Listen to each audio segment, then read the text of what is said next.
fam? What's good? It's Keish. We're back with a season review. I got my Durban boys here, Kyle and Raoul. They're joining us in to give us a bit of perspective on how the season went. Guys, how you guys doing? How are you feeling after FA Cup? Are you guys still buzzing? Yeah, man. Like I still give it to the United fans, especially with the recent joys that we've experienced with them getting knocked out. So the fact that they're not getting any trophies, Spurs not getting any trophies, um, yeah, it gives us something to celebrate, even though it was a horrible season. Hey, how you doing, Raoul? I'm good. I'm good. I'm looking forward to the season. I mean, it's that's the nice thing about having the season. It's the fresh start. When you start seeing the names that we getting linked to, I feel to a certain extent, if we don't have that FA Cup behind us now, I don't know if we are still in that feel good kind of phase, Mm, but mm. it looks like there is some kind of progress that's happening. So I'm super excited. I mean, if you look at it, guys, we in the past decade, how many cups have we actually won? Yeah, quite a few. I think like six. No, more. No, five, four, five. But anyway, yeah. But yeah, no, it was promising end, to a shaky season, and that was the whole point of the show to break it down. See, I sent you guys some questions, so yeah, we'll just go through them. So obviously, the first one was, the kits, because it was a big change from Puma to Adidas, and I think as a fan, we have to talk about it, and like this is the red one. I think one of you got the yellow and one of you got the blue, I'm sure, but I remember the one day all of you were there and we had all three kits. But yeah, so how did you guys feel about the kits this season? And compared to like the last season, was it a refreshing change? I know Kyle's happy that he's sitting with 2 seasons ahead of us, but yeah.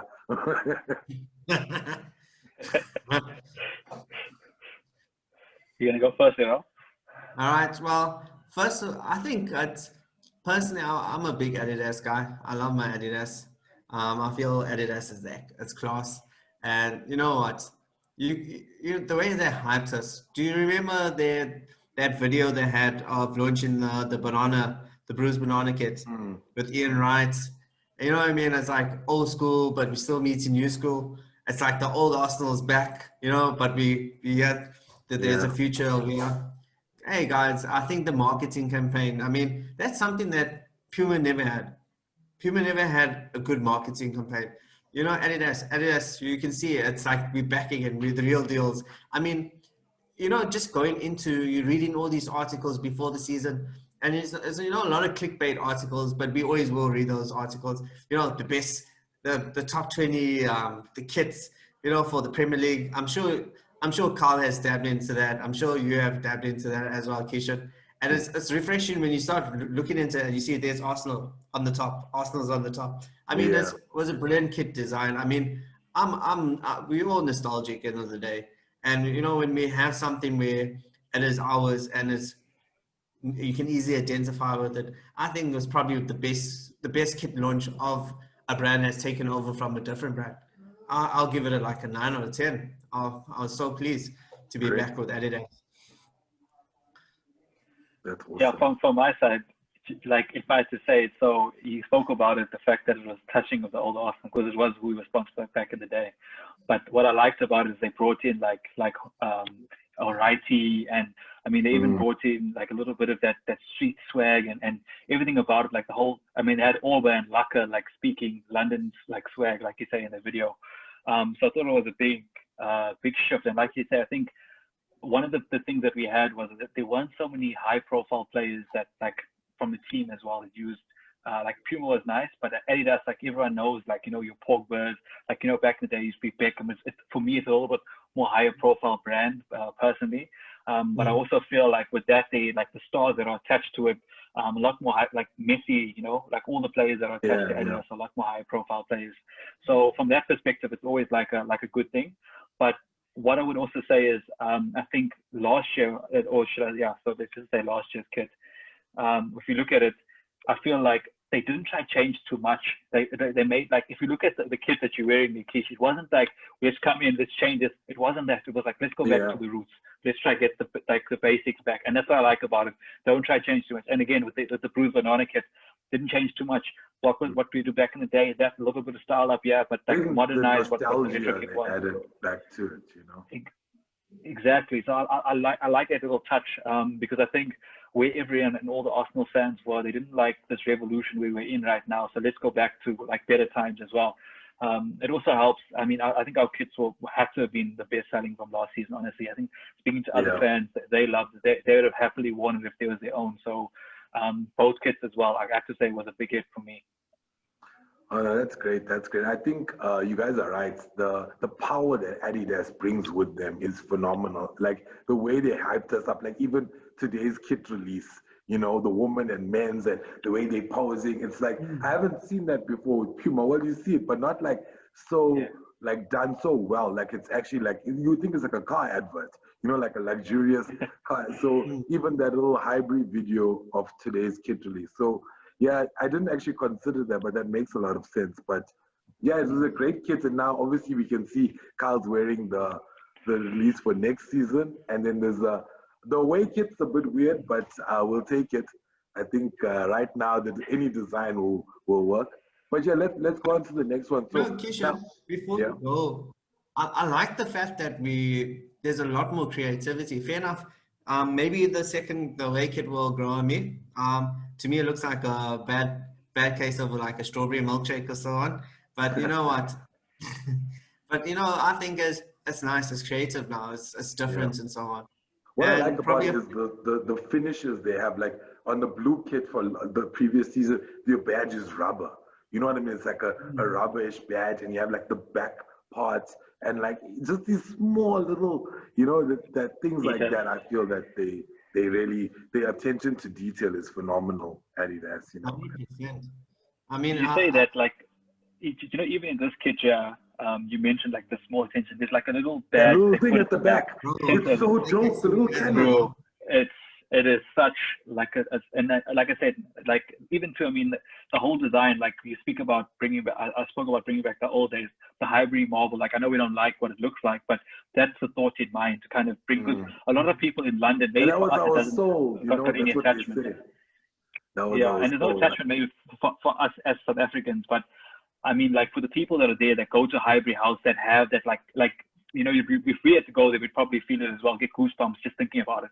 So maybe for them in their minds, I think it's a lot more in the front of their mind. It brings back a lot of good feelings and good memories for them as well. So yeah, and as you guys said, they sponsored us during that time. They were our sponsors, so it's like bringing back that history that they had with us. 100%. And you know what? That is what the whole purpose of a good kit is. It's supposed to make you connect more towards the club and the players as well. You're going to have your favorite player on your back, you know what I mean? But it's more importantly, it's connects. Some style. And, yes, I mean, 100%. And I feel that's what Puma never used to do. When you look at it now, probably Adidas is leading. For me, they just kept moving patches around, you know what I mean? Like, it's like white here and then over the shoulders, and, you know, there's like weird stuff that they did. It was a generic. It worked, and I felt that we'll take it anyway, you know. Even any gym, we'll just take it. Even that green one that we had one season, you know. But yeah, let's go on to the good stuff now. So this is where we get into the real stuff. So now, we guys have been supporters for, I know, over 10, 20 years maybe between all of us. This is the first time we've ever seen 3 managers in a season, you know, and it really is history in the making. And you know, as an Arsenal fan, we're not used to this because we used to laugh at other clubs. Be like, yo, Chelsea, this guy got sacked, that guy. But for us, it was I feel it's new territory, and we don't know how to react. And now we're in like a state of uncertainty, and obviously Arteta came in. So my question here is like, if you can just give me a brief view on Emre, what he did, like how he did, and what went wrong for him. And then a bit on Freddie, what he did, and well, nothing really went wrong with him. It's just that he wasn't really suited for the role, I feel. And then Arteta will get into it after those guys. So yeah, maybe Raoul, Carl, you can kick off this one. Yeah, just on Emre and Freddie. Yeah. So for me, when I look at Emre, I think Emery's biggest fault was a language barrier. It was very hard for him to communicate his ideas. That's what sounds that came out from the team. But what I can say is, there's no doubt. I think he's a good manager. His record speaks for himself. He's won trophies everywhere he's been. So I think he's a good manager. But I just think for what we needed, we kind of needed after Wenger. We needed someone to bring us back to the English culture, and I think that's where he lacked. He didn't understand the English culture so much. So for him, he's changing to a brand new league.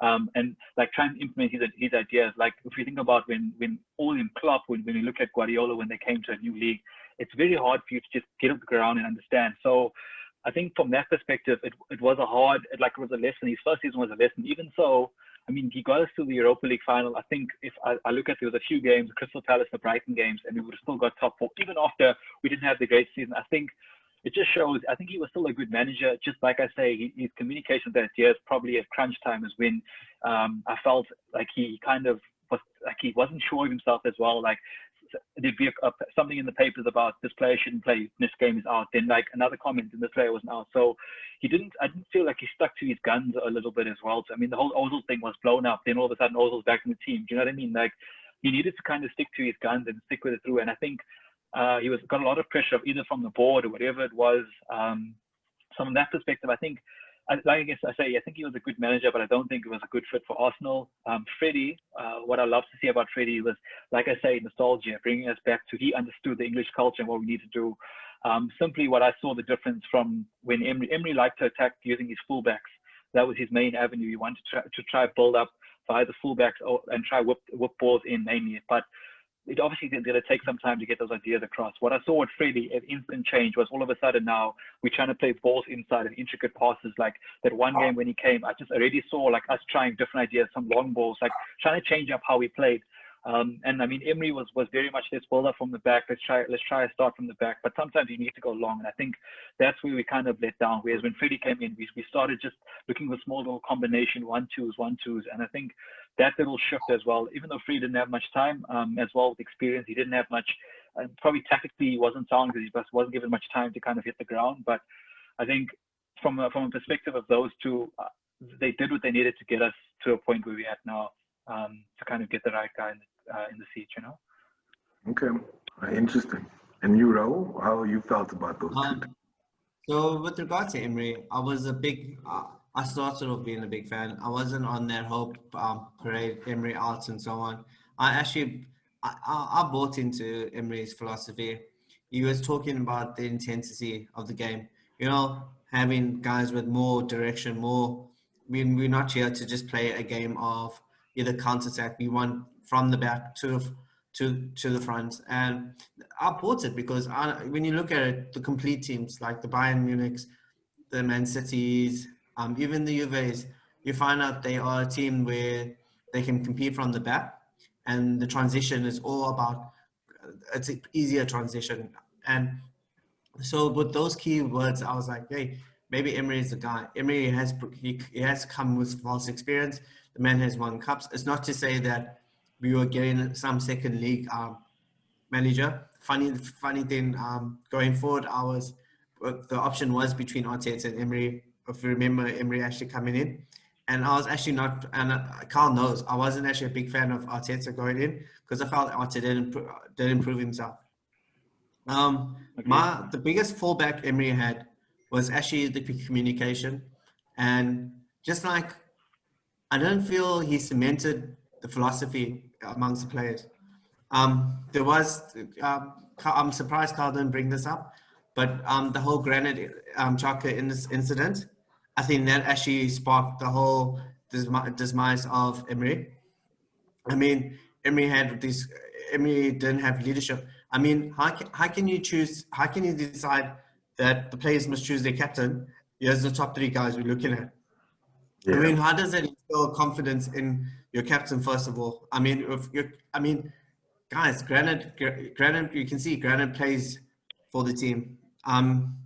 But the way he handled the situation when Granit got upset with the fans, and the truth is, it was building up for a few games. Granit was becoming the scapegoat amongst Emery's bad performances.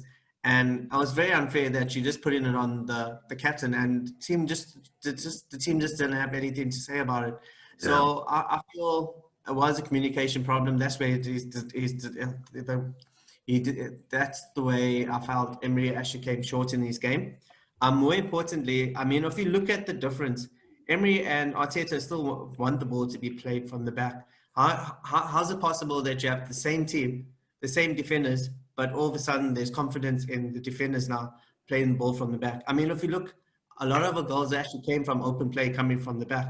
That's Emery, what Emery wanted, but Arteta is getting it from the team. So it's not a question of that whole plan of, you know, the philosophy. I personally believe it was just communication. I mean, after a while, you start seeing these videos leak that Emery's trying to say, come here, but players didn't even know what he was actually wanting to say in the actual training games and all that. So I felt after a while, it started being Emery became the clown of the dressing room. There was a lot of stories of them imitating how he's speaking, good Mr. Good evening.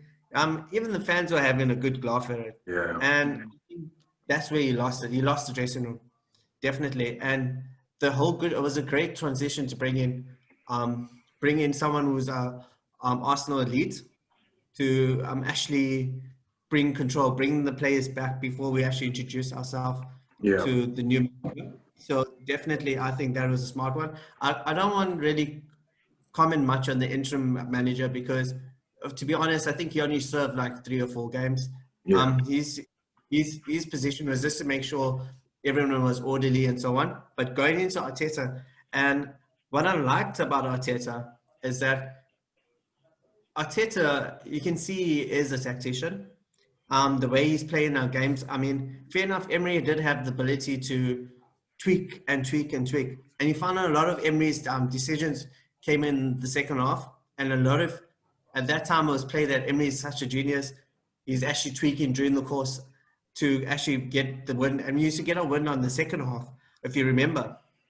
But it also could be a reason where Emery didn't know much going into the game that he decided, okay, maybe this is the best decision going forward in the second. So we only played into the best 45 minutes. And you know what? With the team not having that kind of confidence of knowing that, hey, most likely our manager told us to go this way, and now he decided to flip on 80, let's play this direction. I think that's what the team actually wanted. I felt there was some kind of mutiny amongst the team. And that's the reason why I feel Emery did have his demise. But you know, importantly, I think what Arteta, we're giving Arteta a full season, just as Emery. Emery did have a good half season. Well, when Emery actually came in, he did show us. So I think Arteta is only entitled to a full season. But the way he's handling the players, the way he's communicating, I like how he brings everything up to the fans. He knows the expectations of the fans, and more importantly, he's a straight shooter. I appreciate that. It's amazing because I feel when he was the captain for Arsenal, he wasn't that vocal in comparison to being the main man now. I can see his leadership qualities, what he actually had when he was in the dressing room, and it was easily identified by Arsene Wenger at that time because we brought him in. Remember I think it was just the last couple of days in our transfer. Yeah. And in the following season, next thing he's our captain going forward. So I can actually see the leadership qualities, and hopefully he passes it on to the players because at the moment I felt the reason why we didn't have the season that we expected to be in top 4 was leadership. Guys weren't taking accountability when it was needed, and that's probably one of the biggest things that Arteta has actually proven in the team. And you, Carl, how you felt about Arteta? Yeah, I just want to add to that because I just want to add to that again. So, like, I think one thing that Arteta that he's brought, and I'll be honest. So, like you said, Emery came out with his first conference. I like the fact that he tried to do it in English, but we want to back a new manager. We want to change, and we got it. But I'll be honest, I wasn't the biggest Arteta fan. I can say that 100% because we wanted someone with experience to take the job, like Ancelotti, or I didn't want Mourinho, but like someone that knows how to manage. And I'll be honest, from the first conference that he spoke, I think I sent his conference to all the guys because we got our own WhatsApp group as well, and I was like, I back him, like I'm behind this guy because the things that he spoke about is everything that we knew that was going wrong, and it was just nice to hear that in the live, because some managers tend to gloss over that, or like say it's a private matter, we'll deal.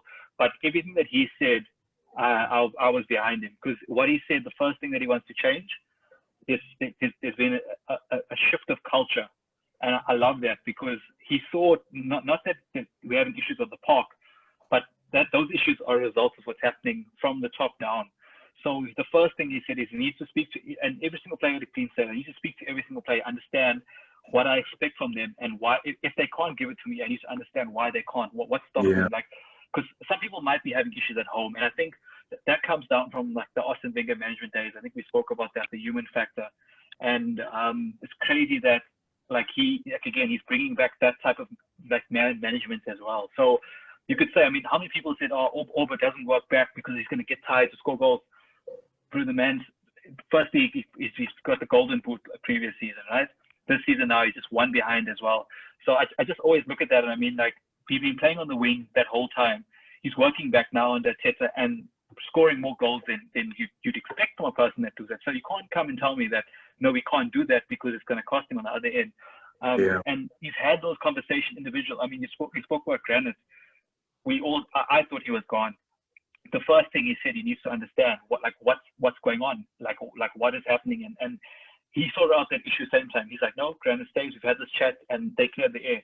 And after that, I mean, the fans, whatever decision he made, I felt the fans got behind him, because on the pitch, it was validated. Every single decision that he's made, it's been validated. And don't get me wrong, he has made some errors as well. He is learning on this job as well. Let's not forget, this is his first proper management role. But like from like Emery, like I say, Emery doing his learning to Arteta doing his learning, like I think from every Arsenal fan, all we expect, go out there and put a performance out. It doesn't matter if you win or lose. We want to see you guys playing for the badge. And I can say, even the games that I think about the Chelsea game, that 2-2 game. I was like almost crying, like even for the final, it was insane for the final as well. But I think about that Chelsea game. How many times have we capitulated? Red card, we go down a man as well, and we behind away ground. How many times we do that game 5-1 at Chelsea? Do you know what I mean? We've done that. But whatever he said to them, he got into them, and like the young kid Martinelli as well, popping up with that goal, like it's magical. And like those are the moments, like when you think about the old days, the good old days, and you're speaking about the Arsenal kit and everything. Like those are the moments that we remember. Like as fans, like for me, that will always stand out for me. It's one of those most memorable goals.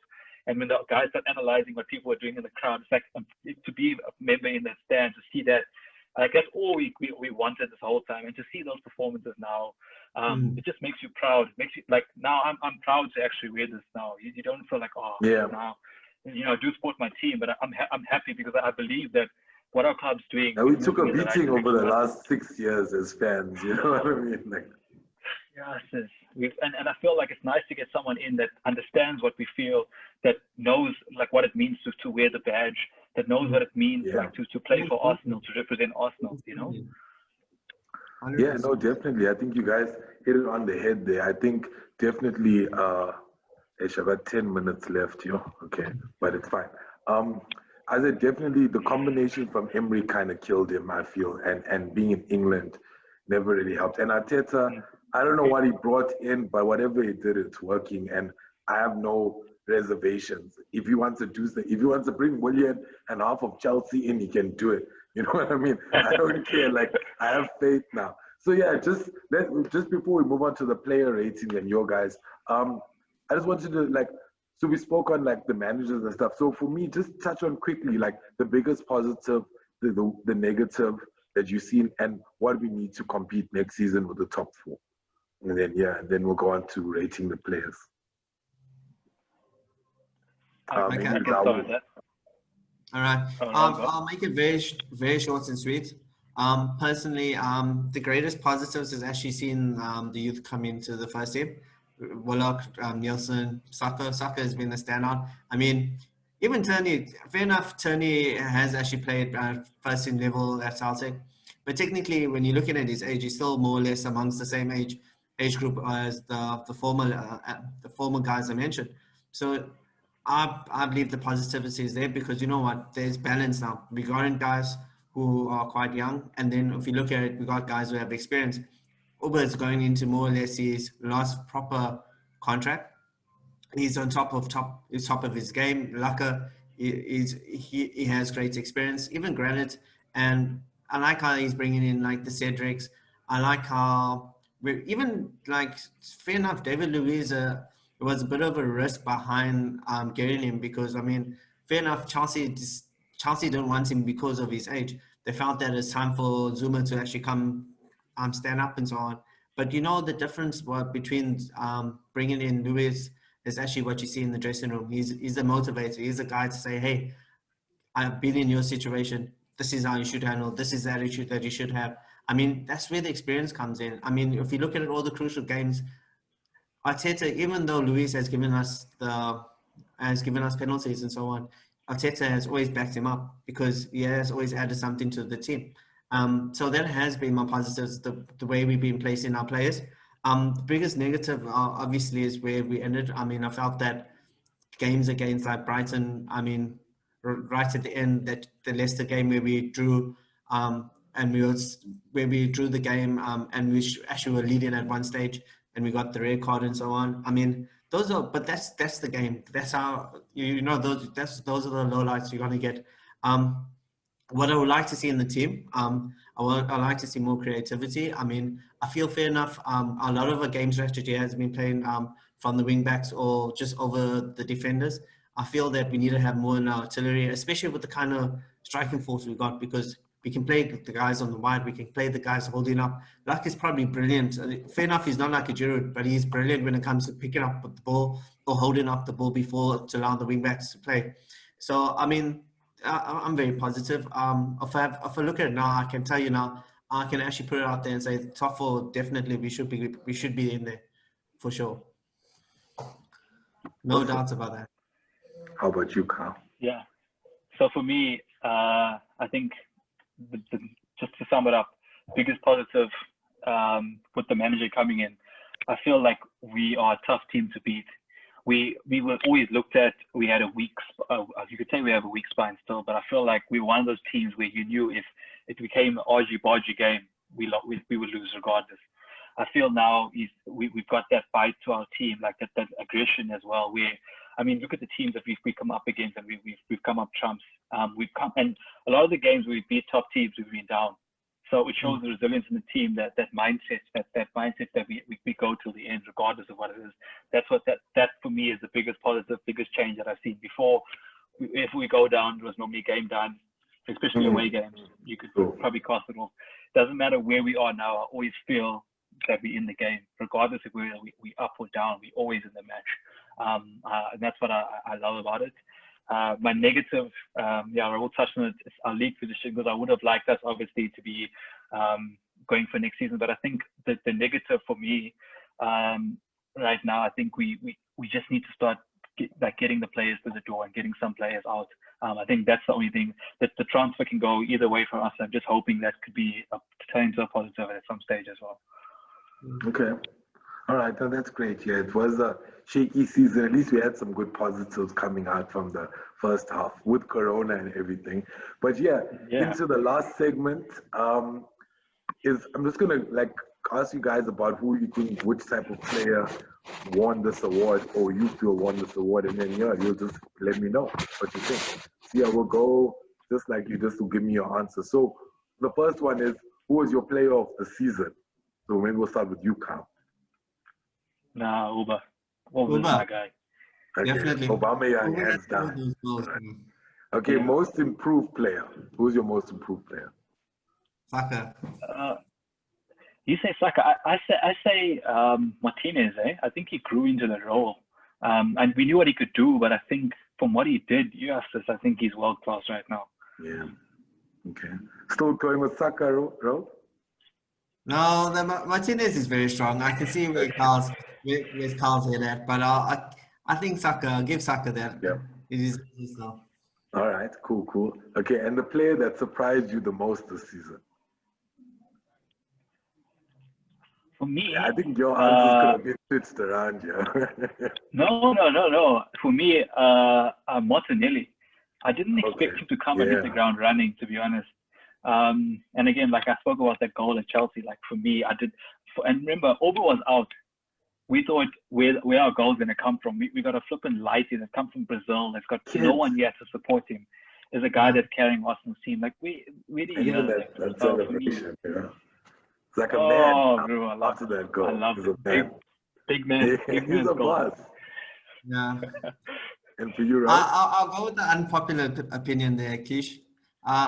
You know, the thing is, you have to give Pepe some kind of, you have to commend Pepe. You must remember, it's a new league. You played for three managers in one season. I mean, let's be honest. When you come with a big price tag of 72 million, you're expecting it to be like a Ronaldo, a Messi. Okay. You know what I mean? And the way the fans, let's be honest, the way not just our fans, the way the Premier League fans were actually being hard on him. I mean, that could have broken his career to a certain extent. Yeah. And let's be honest. I mean, what I'm seeing with Pepe, I'm liking the most because he's starting to track back now, but he has that flair, and I mean that's natural flair. I mean, there's no legs that a man cannot give you a nutmeg, bro. That man, but more importantly, the skills there, bro. So he did surprise me because I actually was thinking maybe that was the way he was playing. I thought maybe this is actually might have just been egg on our face. There's a video that was doing the rounds that these United guys wanted him before. They're like, oh, Nicolas Pepe, if we get this dude, United's gonna be fire. And then they ended up going for Sancho now. So it's actually kind of funny. Yeah. Okay. Do you know, the crazy thing is, just something to add about Pepe as well. So what I love about him, so you might think he like it hurts his confidence, all this negativity, but he did I think it was a rapid fire with like Arsenal do these things where the players interview each other. And I don't know who was interviewing him, but they asked him like which defender is like the hardest one to come up against. He's like, no one. So for him to come there and say that, like for him, he doesn't fear anyone. He plays without fear, and that's what I love to see for like players that are coming to the final. Did you hear about the video he posted on Snapchat? He was like, I'm not hearing about Olivier Giroud and Chelsea. Tomorrow it's Aubameyang and Pepe. That's all. And then it was like only that's what he said about his mates. Snapchat, and I was like, what? And he walks out there with like a little no shirt. He's like, and he says it in French. Like, I saw that. I was like, what? This guy, so he knows. The player will surprise you the most. Okay, cool. So you said Pepe and Martinelli. And who was our signing of the season? Who you guys thought was our signing of the season?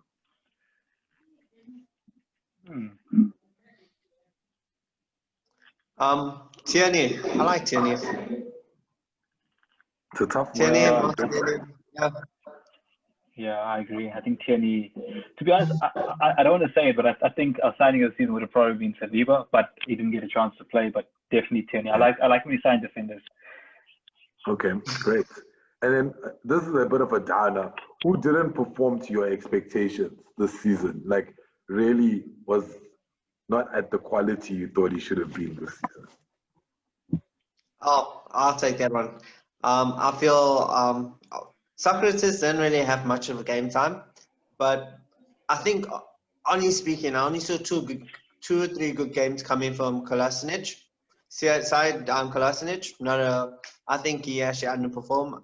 I see him is actually on top of the list that actually might leave Arsenal. I do wish him good luck. I have some friends that are helping pack his bags, but just to open up space for someone else. So for me, I mean, I was very disappointed with like certain players I'll list them. Just Socrates, very disappointed. Holding, I was very disappointed. But I think if I think about it at the beginning of the season, I mean, I didn't really expect much from Holding. I think Socrates, we didn't expect much from him. I think my biggest disappointment would be Reece Nelson. I think he was very hyped up by Righty at the beginning of the season. I had a lot of hype for him coming in. I just don't think he hit the ground running at all. He had a lot of performance. He looked nervous. Actually, from the Bundesliga, he did well there. Yeah, but I mean, he didn't have the greatest time, but he did okay. You know what I mean? For a player that goes alone, has performances. But I just think he was very hyped up in the videos. If you listen to Righty when he spoke about him, especially, like he was one of the guys. Righty's just a hype man, bro. He's like Arsenal's hype man. Yeah, what I mean, you saw that Ashley Cole and Ian Wright sitting next to each other. Yeah, no. So you're going with Reece Nelson. Yeah, for me, I expected a lot from him. He just didn't live up to. I expected more also from Mullock, eh? From just on the preseason. You was firing in the preseason, Carl. We expected more from him. For me, I was surprised, but Torreira for me had a disappointing season this season. Bro, I actually forgot about him. It's sad. It's sad because he was like our player of the season last season. I felt like there were times where he'd come in and just do some stuff, and it's not like he was terrible. It's just it's just disappointing. You know, I expected so much more from him, but I don't know. We'll have to see. You know that Torreira one could also be a question of the positioning. I think the positioning he has been playing. He was playing at number 10 in the first half of the season. He was like a number 10. Yeah, but remember this, right? So under Emery had him as a ball retriever. I think the role that he was required from Arteta, especially what we've adopted in terms of tactics, was more of a like a ball carrier and like a pivot, like a midfield pivot kind of release. So it's not really his role. He's a ball winner. He can like pass as well, but he's not really made to be a link between defense. And that role entails a lot of pressure, which is very. He's not the greatest under. I think he needs a bit of work, but you know he's that holding. He's that perfect holding mid, but don't put him under pressure at times. And don't make him play. Don't make him play too much with the ball. Let him get you the ball and move it. It reminds me of a Gattuso kind of style, you know. Like, you know, gets in there, gets the ball, gets it out and moves it. You know? He is combative as well, which I like. Yeah, it's just sad. Okay, the next one, this is a nice one. Goal of the season. There's two. I got two contenders. I like. I think it was it Willock's goal against Liverpool. Yeah, that was a good goal. That was a brilliant goal, and I actually like Uber's goal of recent with the overhead kick. That was actually quite nice because we don't have that kind of spontaneous in our strikers. You know, we're comparing him to the idolized number 14. The idolized number 14 used to do those kind of goals. You know, step up, definitely. But I'll actually I'll give it to Bullock. I think that was a beautiful goal. For me, it was the same two. That was the top two for Arsenal's goal of the season. Again, Orbis chip in the final, ridiculous. Yeah. Sent Zuma to the shop for some sweets and lobbed the keeper still with the audacity in the final. That's a height of class. And then the Martinelli goal for me, I mean, like I say, a lighty running through the park, putting Kante on his bum, still having the composure to finish after like a 90-minute run. 90-meter run, you still have the composure to finish, bro. Like for me, for Lighty, the celebration, it was going off. I thought the game was over. So yeah. The feeling that it brought us, like I still watch that goal to today, and I still get goosebumps. You know, and I'm just like, like this kid, like, it's similar to the Cesc goal. You remember what made Cesc as well? Oh yeah. The Cesc against Tottenham. Yeah. Yeah, bro. Like, there's been a few good goals. I know Lacazette scored a few crackers as well. You know, there was Aubameyang's overheads. There were a few. There was Pepe's free kicks. So there was a few going around. Martinelli also had another bender that he hit. Like I remember in the one game just outside the box. So you know, it was a good season for goals. Not plenty, but some good goals here and there. And then like onto our last question: who was your best young player under 21? Who do you felt? Well, I think I know who you're gonna say, but let's just. I have to say Saka for me. Been put in a whole bunch of positions. Wherever he plays, he puts the performance. I think there's maybe one or two games that I think he was looking a bit tired, but that was when there was consecutive games back to back. But I can't fault the kid. Like comes up with some good goals. I think that Frankfurt away when he basically got man of the match, and it's a hostile environment for, like I say, a 17-year-old. Yeah. I think that for me, he stands out. I'll put Saka there just because Saka's there's been a few times where it's questionable where the youth player is busy saying, I can only play in this position. Let me play my position. Saka is catering for the team. It's a stronger mindset. Whatever he always puts his best foot forward, and I definitely feel that he is probably the promising under 21. You know, just just because of the attitude. Yeah, he's just phenomenal this season. There's no words that can describe how good this kid is. And I know there was a bit of debate about him not being young Premier League player of the season, but I think that only entails Premier League matches.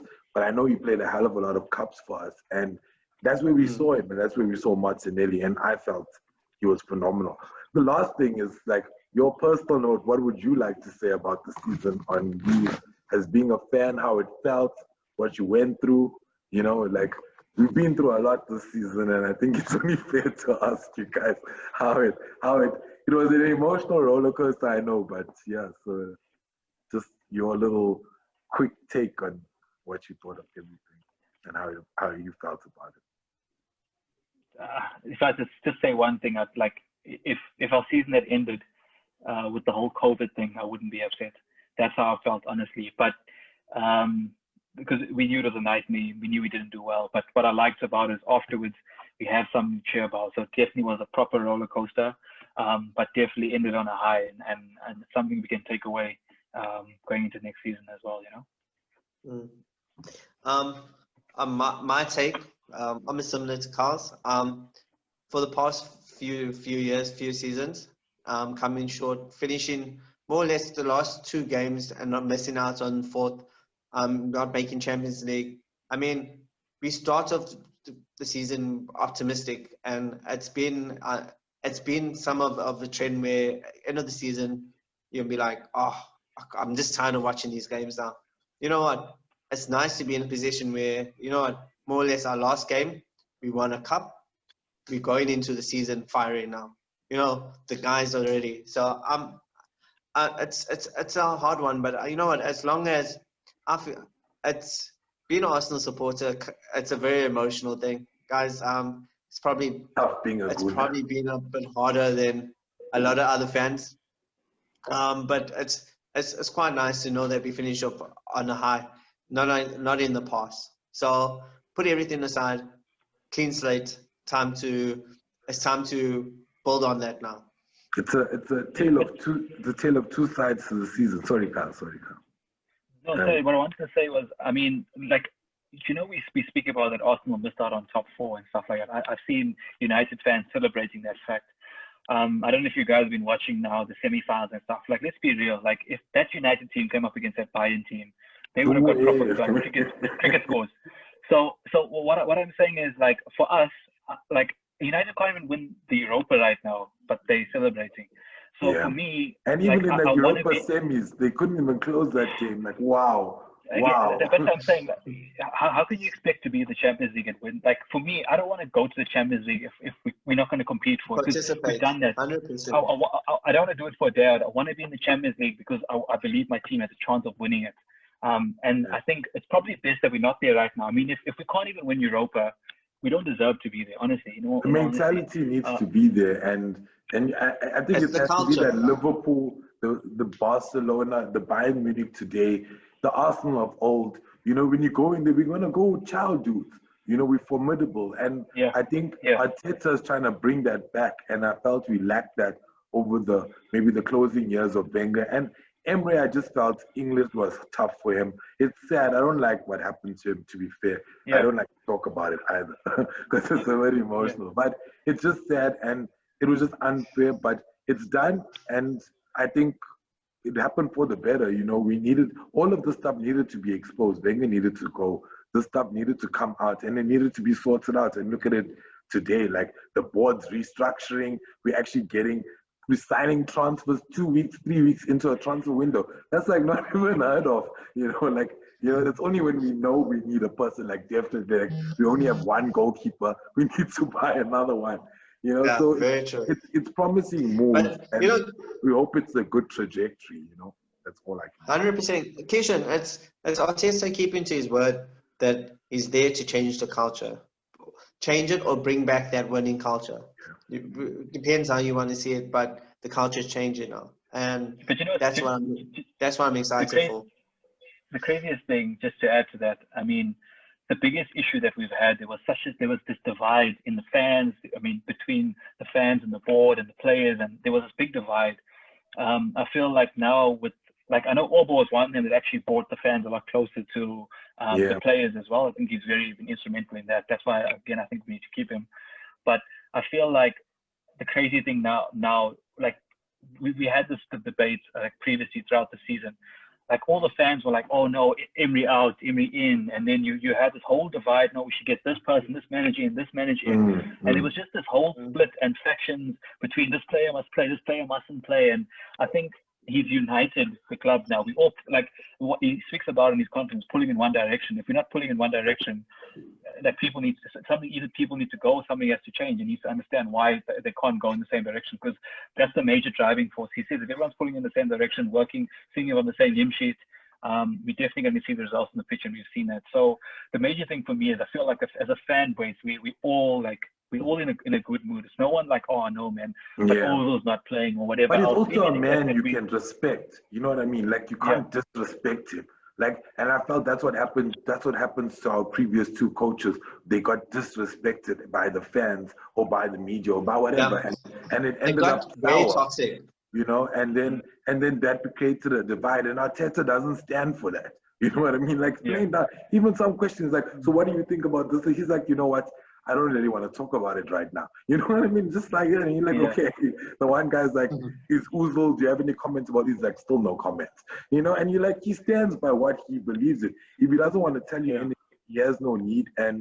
But the also thing, he gives credit where it's due. Like when he won the FA Cup, he's like, look, we want the fans here. We want that passion back. We miss them. We love them, you know. So it's like he knows what it takes, but he also has the kind of, like to kick Guendouzi and Ozil out.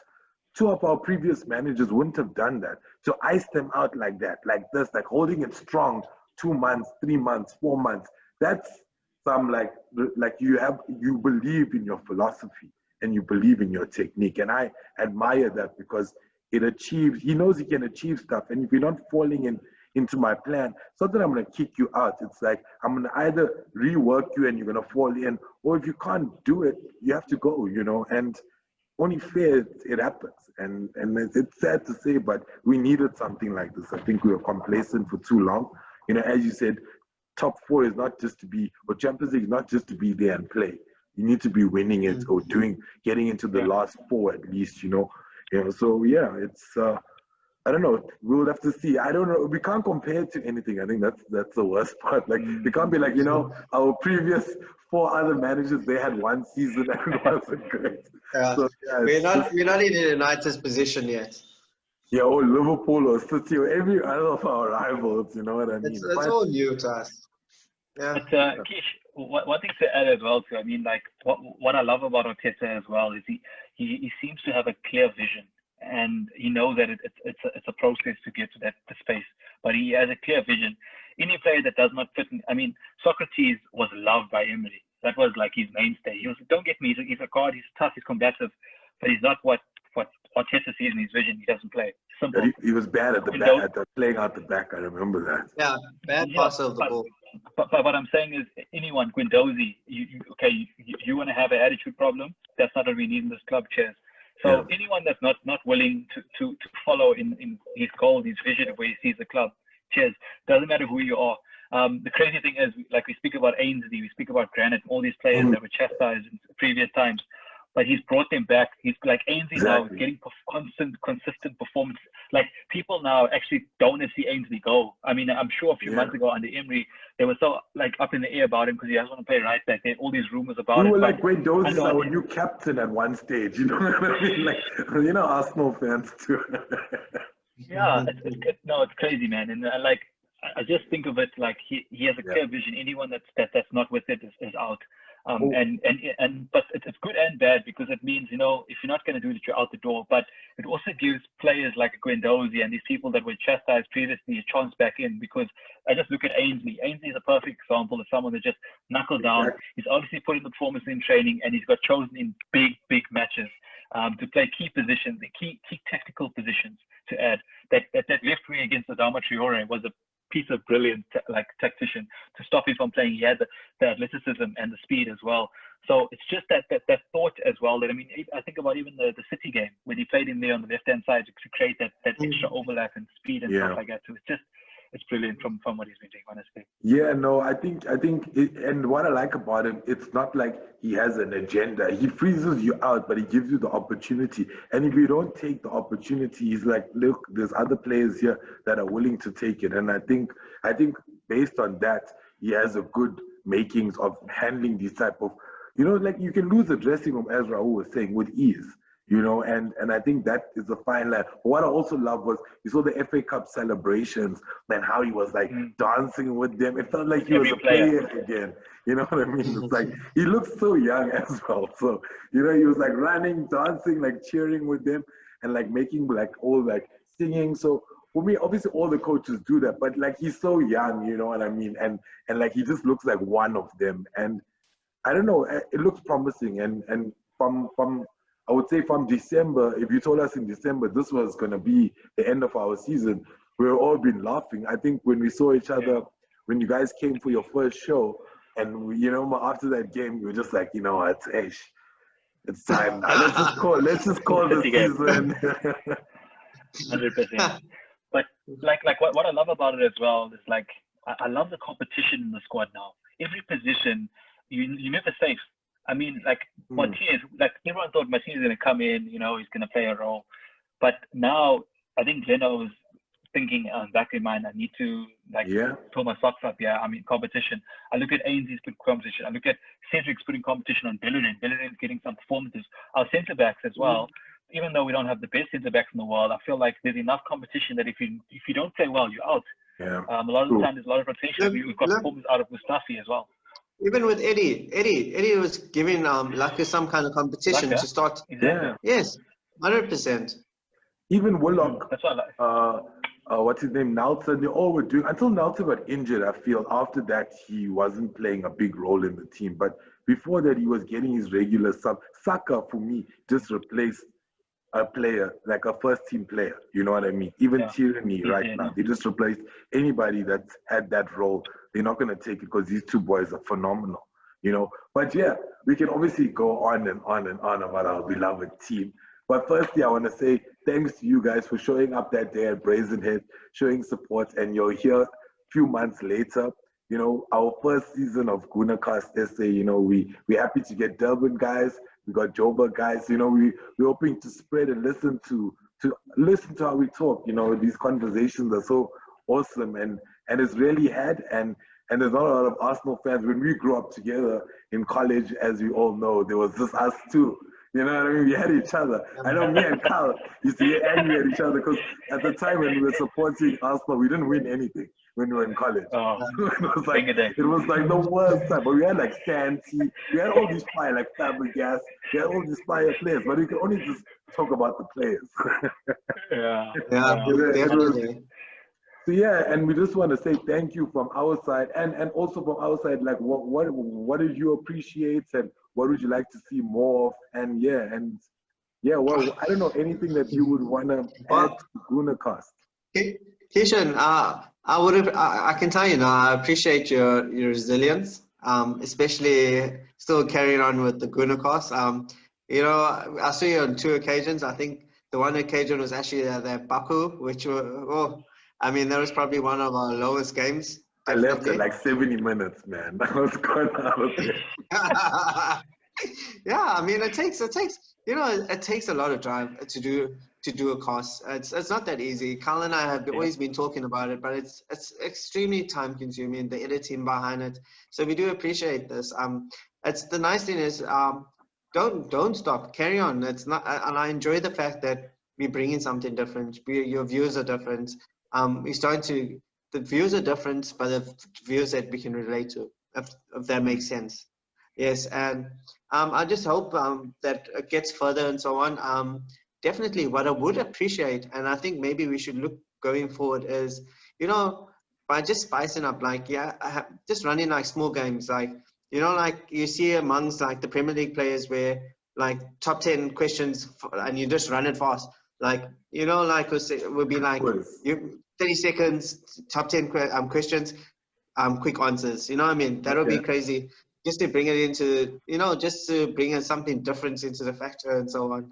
But we should try and you should try and connect to other other supporting groups as well. So when we can have our views just before the games with other people as well. I mean, I think that would be nice as well. But Yeah, no. thanks for having us constantly. I think it's always been nice to, you know, I always make a joke that Arsenal is actually a supporters group. You know, we're always supporting each other. You Yeah, know, it's one of those things. Yeah, no, thank you, Raoul. I really appreciate that. You know, and I'll speak. Maybe Carl, you can go, and then I'll speak. No. Yeah, like again, like Raoul says, like I know the hard work that you guys put into kind of running this. It's not an easy thing. And even after this, I mean, we hang up and there's a whole bunch of editing and hard work that goes into kind of putting those videos up. So definitely, like, we appreciate it. Yeah, like Raoul said, I think one of the things you could potentially do as well to start some panel chats before. I mean, if you're going into the league, it's interesting to get some views from other fans, not necessarily only Arsenal fans as well, because it's interesting when I start listening to views of other supporters who seem to know everything about Arsenal. And it might actually change your perspective and make you think a little bit more about your team. Because some guys seemingly know more about Arsenal, and how it runs and stuff like that. So I think when you have the teams and have chats, especially as the season coming up preview, but have some other teams and get it in on video as well. What's their predictions? Okay. So not just when all of a sudden in the season, they're wearing Liverpool jerseys, like, we have supported the from the beginning. Get it from the beginning. See if they're that confident at the beginning of the season towards the end. That's just like, it is the season. This is my team. I always knew it. It's really interesting to get the views of people as well. So just to get different takes as well. Yeah, Kishan, I think you know what you should also get. You must get some goal reactions from Arsenal fans. I actually enjoy that. I want to actually start a live viewing where we all join in and we watch like a watch along. You know, it's just that, hey, bro, this is South Africa too, you know. Once I start swearing everyone's mothers and everything, you know. So, and the thing is, I'll record it. But yeah, I'm looking at all of those ideas are great. Thank you, Wade. First of all, thank you so much. You know, I think us as Arsenal fans, we never had these kind of conversations with everyone, and knowing that there's so many out there. Like what Brazenheads do, I never knew this until we went there. And Baku, I'm the type of person, if the game is crap, I turn the game off. I used to be like that. 60 minutes, we down 3-0, game's off. I'm carrying on with my day. Because now I'm affected now the whole day. You know what I mean? So, and I hate like a 1 o'clock kickoff. Because then if you lose, you're sad. From like weekend gone. So the worst thing that I get to is my missus is a United supporter, and she doesn't mean it bad or anything, but when we don't win, she'll be like, oh, unlucky. But for me, like that unlucky, it creates me. Like, you know, it's something you live with for a week sometimes, or you live with it for, because you wait till the next game. The next game is only like 2 weeks or whatever. It's like, especially international break. If you lose a game with international break, don't speak to now, now we're doing this podcast, or doing Gooner cast, I have to stay for the game and watch everything, no matter how bad it is. And then I still have to chat to do it afterwards. And like, sometimes I'm angry. I get angry, like, and I have to be calm. But what's nice is you share it with the people, and now I've gotten used to it, win or lose, man. Like, I'm there, and I think like the biggest awareness is like showing everyone that they have these kind of spots for Arsenal fans to go to, and there's people like us that talk this kind of stuff, and we actually talk sense. Like the stuff you guys are saying, these pundits are saying it, you know what I mean? It's not like we regurgitate. We see it, we feel it week in, week out, and I think people need to know. There's a lot of people talking Premier League stuff, but from an Arsenal perspective, people need to know that South Africans also have views, and the greatest thing is that what you just said, the panel thing. I was thinking about it with you guys, so I want to join the Joburg, Durban, and PE guys together, have a little chat, maybe just before the season starts. If you guys are keen, all Arsenal guys, the PE guys are doing some really cool always stuff. keen, man. We're always keen. And the Barclays chats I want to do as well. So I'm doing a season review with each top 6 team, like Man United, all of them, just to add. Because I also feel as much as we love Arsenal, we love Premier League in South Africa. And I feel like, you know, we can talk about every team. We can talk to United about United. And it's weird. That's how South Africans are. And it's not like that everywhere in the world. I've noticed that. Like, everyone's so, like, specific. And we are specific, but you know what I mean? We grew up with United and Liverpool. They're our homies. They sit next to us everywhere we go. Yeah, 100%. Everywhere.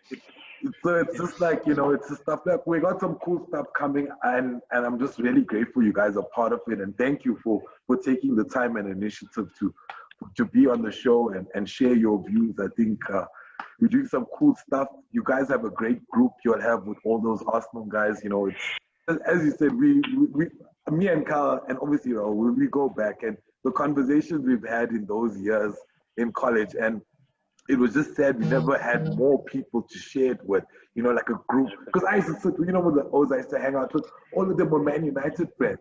Well, and they all talk about United. Oh, we won the trophy, we won this, we won that. And I'm like, yeah, but Van Persie's banging this. Where no, you don't remember in college. You don't remember at varsity where United fans used to win over the weekend, and on Monday you used to see all the shirts are out. All the O's. Ah, man, that was the funniest thing ever. Yeah, but you know what? It's conversations like that, and look at it today. We're still supporting Arsenal. We're still here through the emotional times, because I think from that time from now was a really bad time in Arsenal. So that was like 2008, 2009. So like that was like 10 years now. Was rough. Yeah. But I don't think you were too quiche. Maybe have a look at to see how's a transfer window review. The transfer window ends in October, so we'll probably do one then, a specific one then. So we got a bit of time. So yeah, bro, we're just trying some stuff, we're doing some stuff, but yeah, 100%. once again appreciate it. But yeah, guys, thanks for the season review. This is from Raoul and Carl, all the way from Durban. You know, the Gooners in Durban, showing what they got and telling us how they felt about the season and everything. Stay tuned for more, and don't forget to share, like, and subscribe and comment on our videos and follow us on all our socials. It's Gooner Cast SA, Carl, Raoul, and Kish. I'm out.